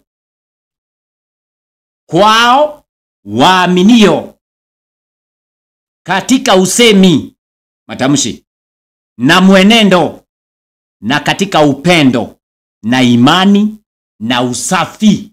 Usafi wa moyo, usafi wa mwili. Tujiepushe na usherati, tujiepushe na uzinzi, tujiepushe na ndoa ambazo Mungu hajakubaliana nazo. Inaitwa fornication. Vijana wengi wamejipata katika fornication. Unamuuliza msichana, na wewe ni nini ilifanyika? Unajua hata sijui. Sasa kesho kuja nitakuonyesha ni sababu gani, ni nini kilifanyika ndio akafanya hayo mambo. Kesho naanza kujenga mada. Kesho tunaanza kujenga mada ni kwa nini vijana wengi wamedharauliwa leo, sehemu ya pili. Sababu wanaingia katika masuala ya kuchumbiana kule ambako maandiko hayajakubaliana nayo. Kama hata hiyo point. Hiyo ni mada ya kesho. Wameingia katika masuala ya kuchumbiana vile ambavyo maandiko hayajaelekeza, na wanachumbiana. Baadaye wanaingia katika fornication. Fornication. Kisha baadaye wanaoana. Wanasema unajua after all uko na mtoto wangu. Naweza waona. Si kwamba wameoana ati wanapendana, hapana. Kuna mtoto wamepatikana. Sasa wanaanza kuoneana huruma huko kwa manyumba. Anasema, "Oi. Sasa nitakuacha alafu itakuwa aje?" Unaona kijana anasema, "Wewe acha tuishi." Mungu hayupo. Mungu hajawahi ingilia mambo kama hayo. Na ndio maandiko yanasema Yesu huyo ni mwanzo na ni mwisho. Lakini leo ndiye anatafutwa baada ya vitu vimeharibika, ndiye anatafutwa. Tafuta wazazi wako, patana nao. Nimekueleza hiyo. Jambo la pili, kama uko katika mahusiano ambayo Mungu hajakubaliana nayo, kama kesho tutajadili haya mambo. Tutajadili. Wapendwa wasikilizeni. Mungu anaweza kutusamehe. Usichelewe rafiki. Mwambie yule ambaye ni mpenzi wako, mko na yeye tulifanya dhambi. Kesho utajenga hiyo maana. Tunaweza kurudi kwa Mungu, atatutakasa. Lakini ukijificha miongoni mwa wana matengenezo, sema unajua mimi ni mwana matengenezo, hata mimi naamini Mungu mmoja, hata shetani anaamini na huwa anatetemeka. Yakobo 1. Kwa hivyo hata usitutishe, tunaamini one true God. Na wewe uko kando, wewe ni fornicator. Hayo ni masuala ambayo Biblia inasema tutadharauliwa. Katika movement hii vijana ndio wengi. Kwa hivyo lazima tuwe na mwelekeo, na nikimaliza siku ya Ijumaa tutatoa mwelekeo vile ambavyo vijana wanafaa kufanya. wakijihisi wao sasa wako tayari, wanataka kuingia katika masuala ya ndoa. Siingie katika masuala ya ndoa na hujazungumza na wazee wa kanisa na wachungaji. Siingie katika masuala ya ndoa na hujaketi chini katika counseling. Counseling maana yake mashauri. Haujapewa mashauri kwa muda wa mwezi moja mbili, pewa mashauri na wale ambao wanaitwa ni wazee wa kanisa, wale ambao wanaitwa ni wachungaji, ambao unahudumu chini yao, wakuelekeze, wakusaidie ili kwamba unaingia katika ndoa ambayo Mungu ameikubali. Na kunakuwa na utaratibu, Mungu anakubariki na Mungu anakusaidia. Unaanza na Mungu, kukiumana katikati, yule Mungu mliyeanza naye unaweza kumuita. Sasa wewe unataka kuita Mungu ambaye hukuanza naye wakati kimeumana? Haiwezekani. Mtu asidharau ujana wako. Mama yako amekudharau mpaka leo. Mpaka leo mke wako hampigii hata simu mpaka leo, na wewe unajua. Baba yako hataki kusikia huyo msichana ambaye unamchumbia, na wewe unajua. Hujawahi kuketi chini naye. Unasema huyo aliishi maisha yake, mimi naishi yangu. Sikiliza kijana, utakula magumu dunia hii. Utakula magumu, na laana yote hiyo utaachia vijana wako. Nenda kapatane na wao. Ndivyo maandiko yanavyotuelekeza. Na maandiko yanasema mtu asidharau ujana wako, uwe mfano mwema katika usemi. Usemi. Kitu ambacho kinafanya vijana wengi wanadharauliwa ni usemi wao, lugha yao si ya uwazi. Unaona vijana wanadanganya wasichana, wanatumia ujanja kupata hata wasichana. Hujasikia? Maandiko yanasema wanawake hawa ni wadhaifu. Kesho tutaanza kujenga mada katika roho nabii. Dada White anasema ya kwamba kijana yeyote asitamke neno ninakupenda kama hajamaanisha. Kila neno ambalo unatamka hilo linanakiliwa mbinguni kwenye vitabu. Ukitamka ya kwanza anaandika. Ya pili kesho nitazungumzia hayo masuala. Na hayo mambo yanafanya vijana wengi wameingia katika laana wasizozijua. Baadaye anapata mwingine wanaoa. Unaona? Inaitwa dhambi ya kucheza na mioyo ya wasichana makanisani. Hizo tutazungumzia kesho tunapojenga mahali. Kwa hivyo ndio tusiweze kuingia katika laana ya Mungu. Na dunia hii iweze kutuheshimu kama vijana. Kwanza katika usemi. Usemi. Unajua vijana wako kwa mitandao wengi. Sikilizeni, simuko kwa mitandao. Saa hizi chukua simu yako wewe kijana, fungua. Angalia comment zako, ingia Facebook yako, ndio tujue kama wewe ni kijana mwana matengenezo. Tuangalie unaandika nini huko. Wengine wameposti mambo ya Raila Odinga, wengine wameweka vile Ruto ni mjinga, Kasongo, si mumeweka. Si mnasema Kasongo ametuchosha. Si ndio? Si watu wa dunia wanakuangalia. Umesahau? Umesahau ya kwamba Yesu hakuziingilia falme ambazo zilikuwa zinatawala? Yesu hakuziingilia, aliwaacha kando. Yeye alifuata kazi ambayo Mungu alimpatia. Usemi wako, hata wale ambao unaishi na wao wanakushangaa. Wewe ndiyo kiongozi wa mapinduzi katika mtaa unaoishi, na wewe ni mwana matengenezo. Umetengeneza kweli? Wewe ndio unajua kutengeneza ile chapati inatoa kichwa cha President Ruto. Wewe ndio unazitengeneza kwa mtaa, kichwa na mdomo, ile chapati ya Kasongo. Wewe ndio unajua kuvaa chapati kwa kichwa wakati wa maandamano. Maandamano ikitokea katika nchi yenu, wewe ndiye wa kwanza kazini, shuleni. Haya, hujaona vijana wengine ndio leaders wa unions. Mahali anasoma university ni mwana matengenezo, lakini amechaguliwa ndio chairman wa union. Kwa hiyo fracas ikianza, matatizo ikianza kwa shule, watu wanamtafuta chairman, twende. Anabeba watu, wanabeba masufuria wanapiga. Chairman wa union ya kuleta matatizo ni mwana matengenezo kijana. Usemi wake na akisimama kwa nimewaona wengi wanasema wao ni wana matengenezo, lakini shule mahali anasoma kule katika chuo kikuu, yeye ndiye anaongoza wengine. Mapambano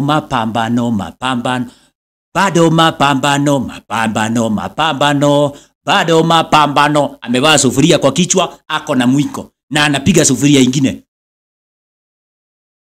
Wakati maandiko yanasema katika Yohana 18:36, weka kwenye screen. John chapter 18 and verses number 36. John chapter 18 verses number 36. Fanya mambo ambayo Mungu anaweza kukutetea wakati ambapo kuna shida. Wewe uone vijana wengi walikuwa abducted. Wewe unaingilia serikali, Mungu alikwambia uingilie serikali. Wachana na serikali za kidunia. Nitakusomea nukuu sasa ya Desire of Ages. Mungu hajawahi kuambia vijana waingie katika maandamano. Wewe utanionyesha ni maandamano ngapi Yesu na mitume waliingia wewe? Andiko gani?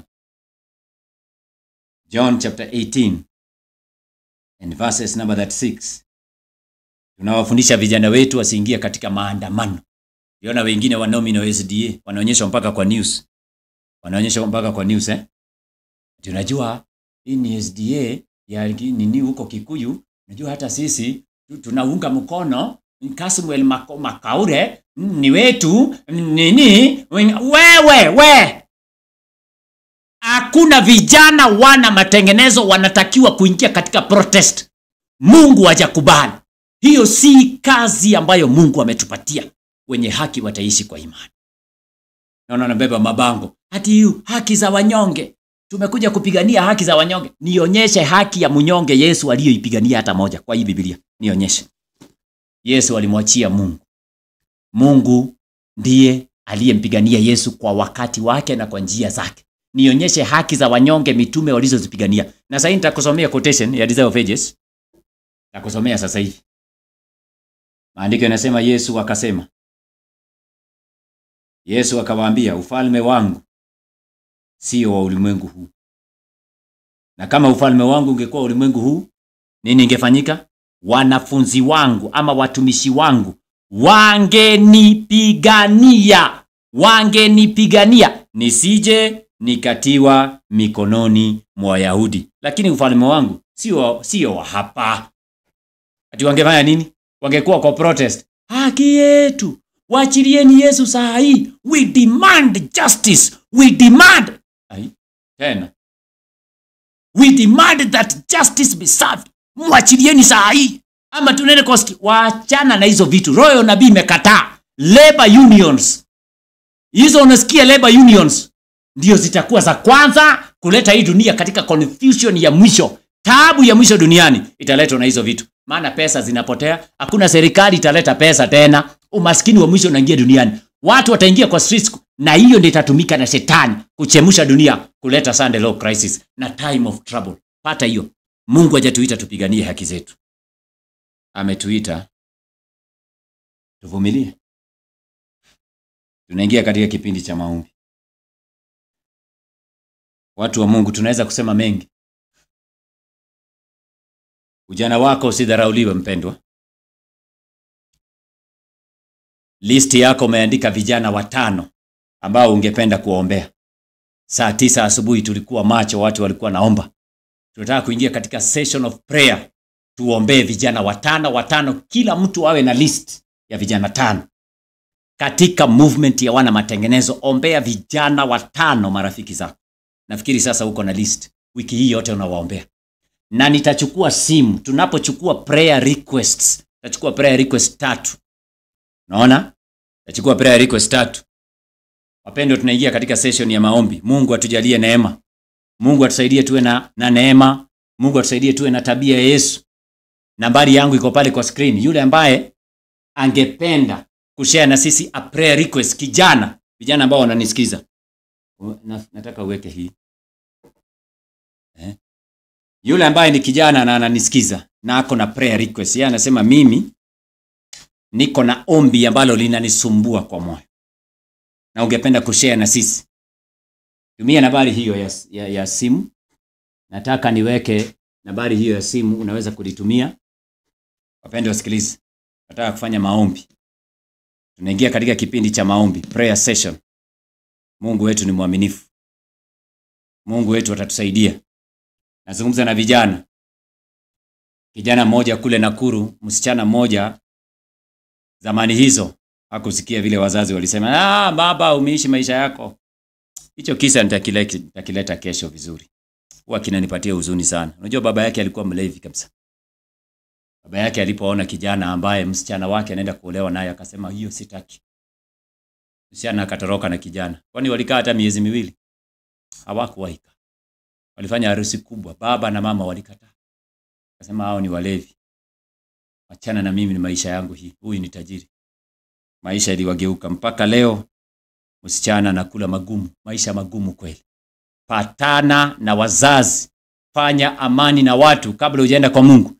Kama uko na prayer request, nataka upige simu ili kwamba tuchukue simu moja ama mbili. Nataka kuingia katika prayer session jioni ya leo. Sikilizeni vijana mnaonifuatilia.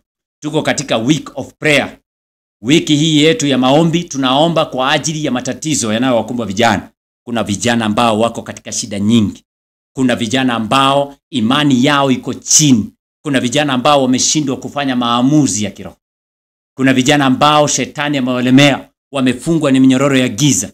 Kama unanifuatilia na wewe uko pale kwenye screen, tumia nambari ya simu, andika ujumbe mfupi kabla hatujamaliza. Nataka kuombea prayer request kama 2 ama 3 jioni ya leo kabla hatujafunga.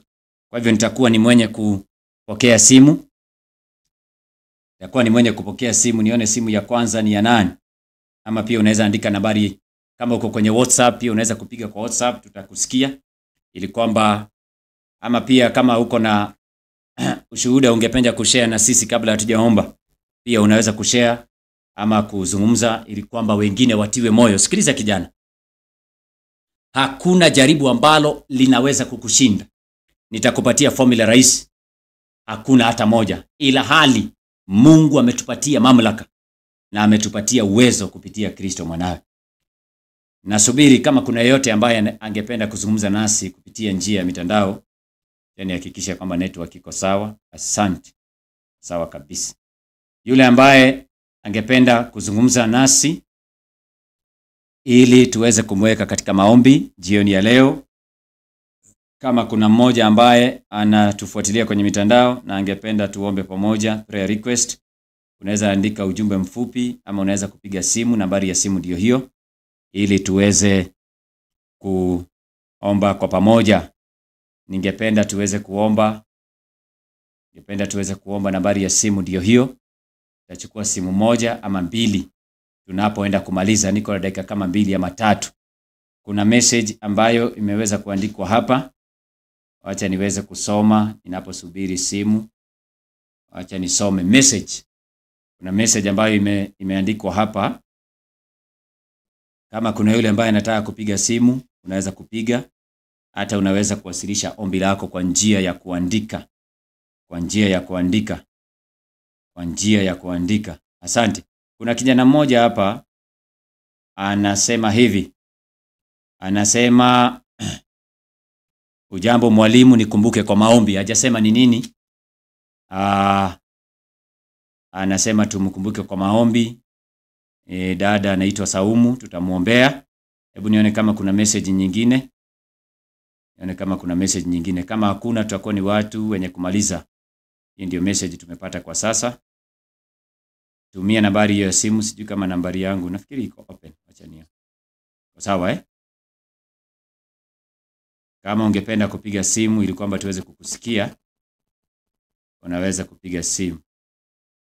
Kama hakuna, tutakuwa ni wenye kumwombea huyu mmoja ambaye ameweza kuandika message pale ili tuweze kuliombea. Kumbuka wapendwa, ya kwamba katika listi yako mpaka sasa nafikiri umeandika majina ya vijana ambao ni 5. Kisha umeandika majina ya vijana 5 ili kwamba uweze kuombea wiki hii nzima. Tunapoombea wenzetu, weka Ayubu 42 mstari wake wa 10. Job chapter 42 and verses number 10. Job chapter 42. Haya, subiri ni tuchukue simu hii. Naweka sauti pale. Ujambo. Salama, unaitwa nani? Ruben kutoka. Unaitwa Ruben kutoka? Umempoteza huyo. Haya Ruben. Jina naitwa Ruben. Naam Ruben, unatoka pande gani? Mombasa. Asante Ruben, barikiwa sana. Uko na ombi gani jioni ya leo? Prayer request. Niko na ombi ya kuhusu hata kuombea familia. familia yako. Amina. Nashukuru sana ile maombi niliwatuma, naona kuna kitu inabadilika. Amina, amina. Mungu atukuzwe. Alafu na kitu kingine muhimu Naam. ni kuona kama kile napata kutoa, yani niwe mwalimu isiwe na mkono ambao kulemea. Amina. Mungu akusaidia kujalie utoe kwa moyo. Alafu kuna hata mkutano tunataka kuweka huko wa kitu hapa huko, na nadhani hata hiyo inaweza kwa maombi. Mkutano mnaweka wapi watumishi? Tunaitangia. Asante. Hii muda mrefu kwa maana hata itahusisha hata nini wote. Asante, barikiwa Ruben kutoka Malindi. Ni Malindi Mombasa. Mombasa. Mtwapa. Barikiwa sana, nimeandika chini. Tunakuombea sasa hivi na tunaombea hayo mambo. Bwana akubariki sana mtumishi. Poa, kitu. Asante. Hebu tuone kama kuna mwingine naye ambaye angependa kupiga simu ili kwamba tupokee. Tuone kama kuna another prayer request, alafu tuwe ni wenye kuomba tukimalizia jioni leo. Kumbuka wiki hii yetu ya maombi tunawahimiza vijana tuwe ni wenye kuomba. Tuwe ni wenye kuomba Mungu. Tuwe ni wenye kuomba Mungu. Kama hakutakuwepo na ingine tutamwombea. Asante. Asante sana, Bwana atukuzwe. Wacha nisikilize hii moja. Aya, tulia tusikize hii. Mwalimu, natumai uko mzima. Yes, mimi niko mzima, nashukuru Mungu. Naam. Ombi langu ninaomba ukaombee mtumishi ambaye anaitwa Steven Kasolo. Kuna mahali alikosea kweli na akashikwa akapelekwa gerezani na akatoka, lakini kesi bado inaendelea. So hiyo kesi imemrudisha sana chini hadi ikafika mahali akawa ya kujinyonga, yani spirit mbaya, lakini anaomba tu Mungu amsaidie hiyo kesi waweze withdraw. Mimi naomba tu tumuombe na Mungu awabariki sana, na pia ndugu zangu ambao tumetoka nao tumbo moja, Mungu atusaidie sana tukaweze kurudi kwa wazazi, maana somo la leo limeguza familia yangu sana. Turudi kwa wazazi. Ni hayo, tunambarikiwa. Asante dada Chris, anaitwa dada Cheryl. Anasema tuombee sana jamaa mmoja anaitwa, ni mhubiri ambaye ako na kesi pale kotini, ili kwamba Mungu amneemeshe, Mungu amsaidie sana, na pia tuombee familia yao. Kwa hivyo tuko na watu watatu mpaka sasa. Tuko na Cheryl, tuko na dada anaitwa Saumu, alikuwa ameandika message, na tuko na Ruben yako pale Mombasa, Mtwapa. Kwa hivyo Bwana abariki sana jioni ya leo. Tungependa kuingia katika sehemu ya maombi. Asanteni watu wa Mungu. Usinipite Mwokozi, unisikie unapozuru wengine, usinipite Bwana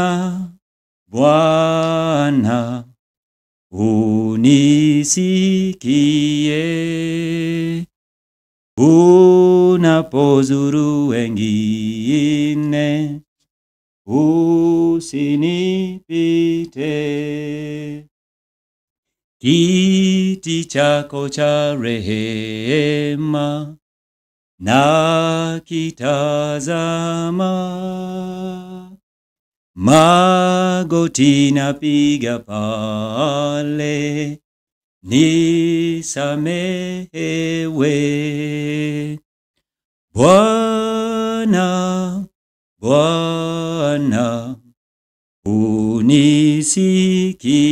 unisikie unapozuru wengine, usinipite.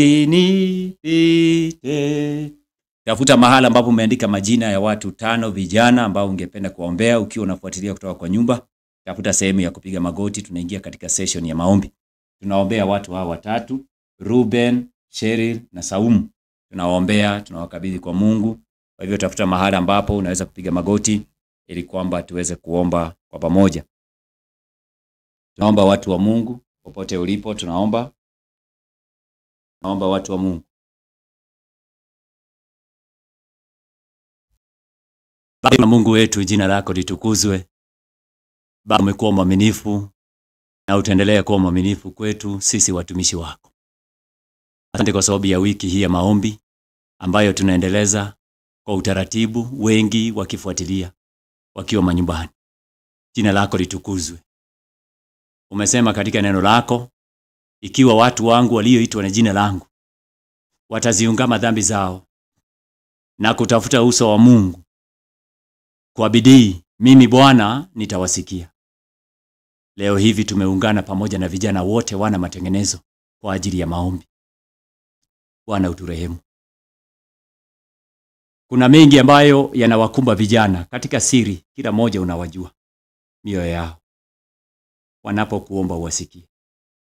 Kuna majaribu mengi ambayo vijana wengi wameingia kwayo pasipo kujua. Wamelemewa na dhambi, wasamehe. Wamefungwa katika minyororo ya giza, wafungulie. Wameonekana kana kwamba wanayumba katika imani, waimarishe. Kusiwe na yeyote atakayerudi nyuma. Tunatangaza kwa jina la Yesu, ushindi ni wetu. Kama kuna kijana ambaye amekata tamaa kwa sababu ya majaribu, Bwana msaidie.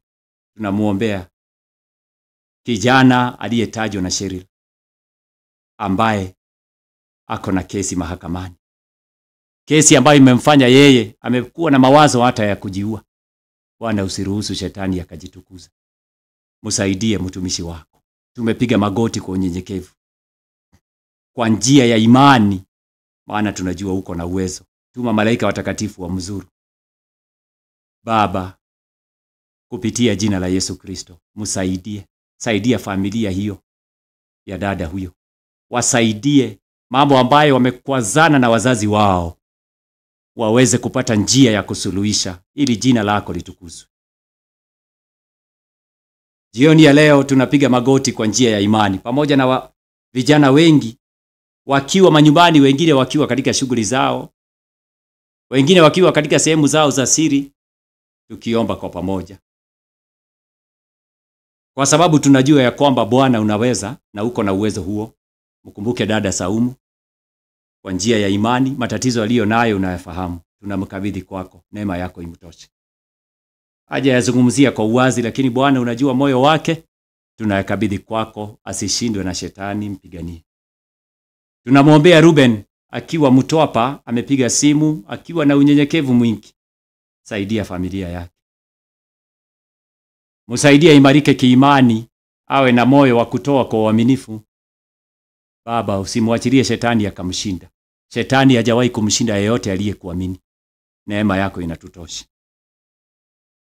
Kuna mpango wa kuweka mkutano katika maeneo hayo, wanapoendelea kupangilia. Vile ni ombi ya kwamba ufanikishe kazi yako. Jioni ya leo tunawaombea vijana wote, wale ambao hawajajua kazi uliowapa duniani, wasaidie wajue. Kama kuna wale wameingia katika shughuli za shetani, uwakomboe. Kama kuna wale ambao wamepotelea njiani, jangwani, wasije wakajua jinsi ya kutoka, mkono wako wa rehema unyoshwe kwao, kila mmoja aone nuru, vijana wana matengenezo waweze kuokolewa. Jioni ya leo kama kuna vijana ambao wameingia katika shughuli ambazo hawakujua, zimewapoteza, wengine walikosana hata na wazazi, wamebeba laana za siku nyingi, wasaidie warudi katika wazazi wao kufanya suluhu kwanza. Tunaomba dunia isije ikapata sababu ya kudharau vijana wetu. Neema yako itutoshe. Tutafanya vyote hivyo kupitia neema yako kusaidia kila mmoja. Tunawaombea Bwana usiku wa giza. Saidia watoto wako, wale ambao wanatubu dhambi za siri na za uwazi. Bwana uwasamehe. Neema yako itutoshe.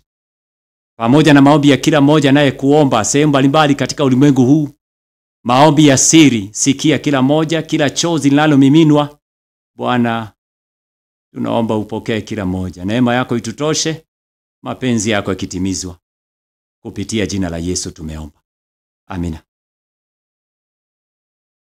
Asante, Bwana wabariki sana.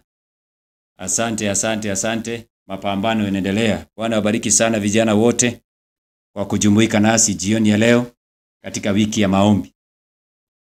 Kumbuka kushare information hizi. Tuko kwenye YouTube channel zetu zote, Present Truth Loud Cry Ministry, Biblia Nuru ya Dunia, Biblia Msingi wa Kweli, Warning Voice of the Last Days, Sauti Nyikani Ministry, na pia tuko kwenye Facebook pages zetu, tuko live sababu ya wiki hii ya maombi ya vijana. Andika ujumbe mfupi kwenye WhatsApp, nitaipata kwenye nambari ya simu, ili kwamba tuweze kuendelea kusaidiana katika masuala ya kiroho. Kama wewe ni kijana na uko mbali na unashindwa vile utafanya, kuna tatizo ambalo limekukumba la miaka nyingi, usikose kulizungumzia. Unaweza kuandika ujumbe mfupi. Mtumishi wa Mungu ama watumishi wa Mungu ni watu ambao wanaweza kukuelekeza. Tunaweza kuomba pamoja, tutasaidiana kadiri ambavyo Mungu atatuwezesha. Kwa hivyo usione hofu, Mungu yupo, atakusaidia, atakujalia neema, atakupatia nguvu. Usisahau ya kwamba Sabato ijayo, kumalizia wiki ya maombi, tutakuwa pamoja sote katika kanisa letu la Mwiki. Kwa hivyo vijana wote walioko Nairobi na sehemu ambazo ziko karibu na Nairobi, tukutane pale kwa sababu ya kumalizia wiki hii yetu ya maombi. Amani ya Bwana iwe pamoja nanyi. Neema ya Mungu iwatoshe, malaika wa Mungu walinde usiku huu. Kesho tuonane tena katika sehemu ya 3, siku ya 3 ya kuendeleza juma ya maombi. Salamia mwenzako, mwambie amani ya Mungu iwe pamoja nawe. Neema ya Mungu iwatoshe. Tusikose kuomba asubuhi saa 9. Majina ambayo umeandika, majina ya vijana 5. Hayo majina kumbuka kuombea hao watu, wataje mbele za Mungu. Utaona miujiza wa Mungu kwao na ndani ya maisha yako. Mungu awabariki sana. Muwe na usiku mwema.